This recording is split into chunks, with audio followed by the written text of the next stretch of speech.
next is Brait. What are we doing talking about Brait here? Well, it's an investment holding company, but remember its biggest asset is New Look, which is a European and Chinese fast fashion retailer which it acquired a few years back. It also has the health and racket clubs in there. Virgin Active. Virgin Active. Don't know where that came from. It hasn't been the health and racket club since the 90s. Hasn't been called that for 100 years. Must have been some kind of brain failure. And then, of course, it's got Premier Foods and Iceland. Yes. And that has a market capitalization of 48.7 billion rand. It doesn't have a price to earnings ratio because of complications. It's busy moving its listing to London. Dividend yield 1.46. So this is an interesting one because the market loved it because, of course, it had Petcore in there as well, but that then got sold to Steinhoff and the Steinhoff shares got converted. Then it does two quick deals. Don Nodder, Christa Visa involved here.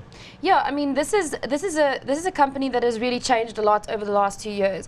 It used to trade at a premium in excess of 100% to its net asset value, because a company like this, you of course value, or you look at it according to its some NAV. Of the parts, some of the parts, build up all those things and compare them to their competitors. Absolutely. They then bought Virgin Active, which was a pretty exciting acquisition at the time. It was very disappointing for the rest of the retail market because we were thinking they were going to list and the rest of it. But anyway, a good acquisition. And then New Look, which was actually a pretty surprising acquisition in the UK. New Look is quite big, and it was bought from private equity owners. Yes. And New Look is very similar to a Fushini if you look at the quality and the style of clothes that they sell. The very big difference there is that they have a massive online offering and they have a solid presence in China, which is really attractive. But we've seen some very, very weak sales out of New Look. Weak and strong. Well, weak out of New Look, but UK retail sales had a very poor October and suddenly a bounce back in November, so suggesting maybe that people are getting timing issues. And you know, the problem with the UK at the moment is anything that looks weak, people say, oh God, it's Brexit, here we go, this is down to hell in a handbasket. See, and that's the thing. I think consumers are even nervous about Brexit. So maybe they are delaying purchases, or then they feel less nervous about Brexit and they start making purchases again. Consumer is a weird thing. And obviously that has had an impact on Brait. And if you add in Iceland Foods, which is a food retailer in the UK, and you add in the little portion of Virgin Active that's also based in the UK, 50% of Brait's assets are in the UK. And that's why you've seen that share price fall off a cliff post-Brexit. Yeah, okay, so let's look at that share chart. So that's what we were participating in. It looked lovely. It was going up there to a high of around 167, 170, and it's tumbled all the way down to 89. It's now back at 93.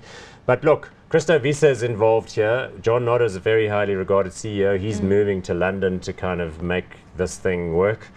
The Chinese element of New Look is exciting, and New Look is very popular amongst people of the age category 18 to 35. Yeah. My daughter bought a whole lot of stuff online and got shipped to South Africa, and when it arrived I was looking at the stuff that she'd bought, and a lot of it was actually New Look branded stuff, but it was bought through ASOS, an online supplier. So and I mean, you can even get New Look clothes on Superbalist now, which is a South African online supplier. So it is becoming more widely available, and it's interesting. It's good fashion. I mean, it's very similar to Fushini. But the Brexit thing ain't getting resolved anytime soon. Theresa May, court cases, fighting with the Europeans. Will she trigger Article 50? Won't she? Blah blah blah. It's getting like a long-running soap opera. So can we be hot on this?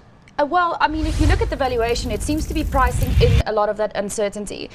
This company is a private equity holding company that's trading at a discount to its NAV, which is not seen often. Usually, if you have companies that are unlisted in your portfolio, the market puts a premium on that because they can't get hold of it themselves. Investors can't get hold of it themselves. This thing is trading at around 15% discount to NAV, and they're using very conservative valuation multiples on their balance sheets. If you use the peer group, it goes to about a 25% discount to NAV. So it seems to be pricing in all the bad news. And there's no real reason to be anxious about the debt levels in the individual businesses because European credit markets are very favorable and hungry for this sort of slightly higher yielding credit that's available. Absolutely, so and financing is cheap. The sound of it. Yeah, I mean, it would be difficult to go not on this right now, especially at the levels that the stock is trading at the moment. Okay, good. I agree. So let's go hot on that one too.